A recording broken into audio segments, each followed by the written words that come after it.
primeira vez. Um momento mágico na vida de todo jovem. Ei, Paola, sai dessa, o papo agora é virgindade sem frescura. A nossa repórter Luana Barros foi lá na UFPA e comandou um debate sobre virgindade no quadro Sem Frescura.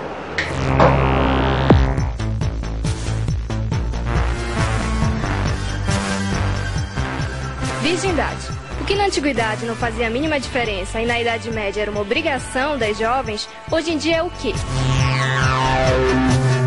Hoje, nós vivemos mergulhados em meio a um espetáculo de imagens que exaltam o sexo e a sexualidade.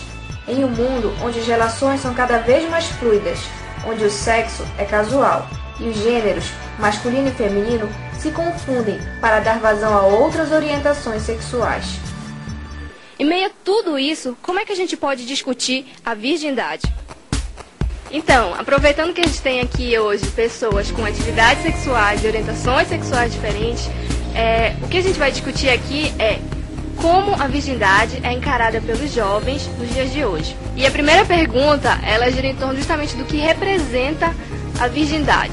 Ela é só mais um detalhe? Ela é uma coisa importante, né? As pessoas elas ainda valorizam a virgindade, ou um pouco dos dois? Eu acho que hoje a virgindade ela não é valorizada e ela não tem importância. O sexo já se tornou algo tão fácil que ficar relutando em relação a isso, eu acho que nem homem, nem mulher, nem garoto, nem garota hoje em dia se preocupa tanto, eu vou me manter a minha virgindade para ser pura, para casar e aí etc, para arranjar um homem legal e etc. Eu acho que é importante a virgindade, porque como todo início, como toda estreia, tudo que a gente faz pela primeira vez, existe uma certa tensão, uma curiosidade, né? E ainda mais sendo sexo, que é uma coisa muito individual, eu acho, né? E acaba sendo bastante subjetivo. Então, o que muda é essa supervalorização, eu acho que havia antes, que eu acho que é muito negativa, de a mulher ser melhor ou mais honesta, porque, principalmente em relação à mulher, eu acho que essa mudança foi positiva, é legal isso, de não ser a mulher não é melhor porque é melhor que a outra que não é virgem. Em relação ao homem, eu acho que ainda existe uma pressão grande, assim, eu acho que existe um machismo muito grande ainda do homem ser o garanhão, e ser o cara que faz e acontece e tal. Eu acho que ainda existe uma pressão grande. Eu acho assim, também, eu concordo em relação à mudança, que está mudando, mas eu acho que ainda convivem, assim, conceitos sobre a virgindade, tipo, um que valoriza e o outro que não. Agora eu acredito que a questão da virgindade é muito o preconceito, às vezes a gente olha uma pessoa virgem, é mal amada, ninguém quer, não sei o quê, então as pessoas acabam ficando com medo mesmo dos estereótipos que vão ser criados em cima dela por ela ser virgem. Eu não acredito que exista uma idade, eu acho que existe a maturidade, entende? Eu acho que tu tens que ter maturidade, não interessa a tua idade, mas tu tens que ter maturidade para arcar com as consequências do que tu vai estar fazendo, sendo elas boas ou ruins, na idade que tu tens. Talvez uma pessoa de 15 anos tenha, talvez uma pessoa de 30 não tenha. Eu acho que, é uma questão também de responsabilidade. Eu acho assim, concordo com o Dilermando em relação à maturidade e além disso, eu acho que também circunstâncias assim são importantes. Principalmente tem dois fatores que para mim foram importantes para quando eu perdi a virgindade, que é a intimidade e segurança. Entendeu? Eu acho que uma coisa traz a outra, intimidade e segurança. É preciso ter intimidade com a outra pessoa.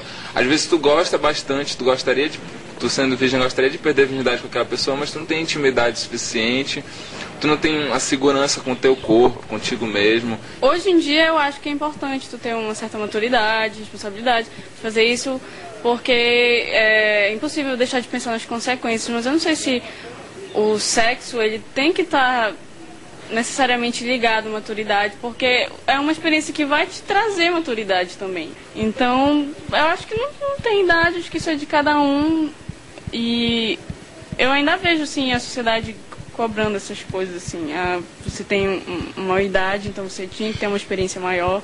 Não, você é muito jovem, então será que não é melhor esperar mais um pouco? Eu acho que a pessoa tem que ter noção do que está fazendo. Não adianta você dizer, não, eu já tenho 16 anos, eu preciso perder minha virgindade, mas tu tens que pensar nas consequências disso. Tu tens que ter responsabilidade. Maturidade é uma consequência. Tu podes ter antes de te envolver sexualmente, mas também vai adquiri-la de acordo com as tuas experiências. Eu acho que, eu não sei se eu vejo as coisas muito simples. Eu acho que não tem idade, é só a pessoa ter certeza que ela quer fazer sexo, ela tá a fim de fazer sexo e vai ser com aquela pessoa. Lógico, ela tem que ter consciência de que ela tem que se prevenir. Mas se ela tiver 11 anos e com um colega estudando, rolou a vontade, sei lá, de fazer preliminares e aí ele, sei lá, introduziu o pênis ou o dedo na vagina da garota ou dos garotos, etc. Enfim, eu acho que é muito a pessoa ter vontade de se expressar sexualmente e aí acontecer. Tipo, não tem idade alguma. Pra mim não tem idade alguma. Tipo, é muito simples, é só deixar o desejo sair. Bom, como é o diálogo com os pais? Até que ponto os pais se metem nesse assunto? Digamos que analisando o meu caso, sempre é aquela questão de ir para os pais, considerando a geração deles, que é uma fuga à normalidade. Então, tipo, eles entendem com certeza que vai acontecer um dia. Tô sendo passivo, tô sendo ativo, mas eu acho que nesse ponto eles não querem saber, entende? Não fazem a mínima questão. No meu caso, a relação com os meus pais, principalmente com a minha mãe, era: tu não pode. Tu não pode porque tu vai engravidar e se tu engravidar, teu pai te expulsa de casa. Era isso. E aí eu levei muito pela questão de, é proibido, então se é proibido é porque tem algum fator positivo aí, então eu quero experimentar. Bem, a minha história é bem engraçada. Porque eu fujo completamente do estereótipo de virgem, né? A única proibição que eu tive na minha vida, assim, foi quando eu tinha uns 11 anos de idade, que a minha mãe disse que ela não queria saber de namorico na cidade, mas eu tinha 11 anos. Mas daí até então, a gente nunca conversou sobre sexualidade, a não ser a alheia. E aí algumas ações e algumas afirmações dela mostram que ela acha que eu sou promíscua. Eu acho que enfim, hoje em dia ela me cobra uma relação estável, assim. Eu acho que o pai conversa mais com o filho homem e a mãe conversa mais com a filha mulher. Eu não tinha isso nem do meu pai e da minha mãe, mas eu tinha um pouco do meu irmão. Quando ele ia em casa, eu me encontrava, ele sempre perguntava: e aí, como tá as putinhas? E aí, tu já comestes quantas?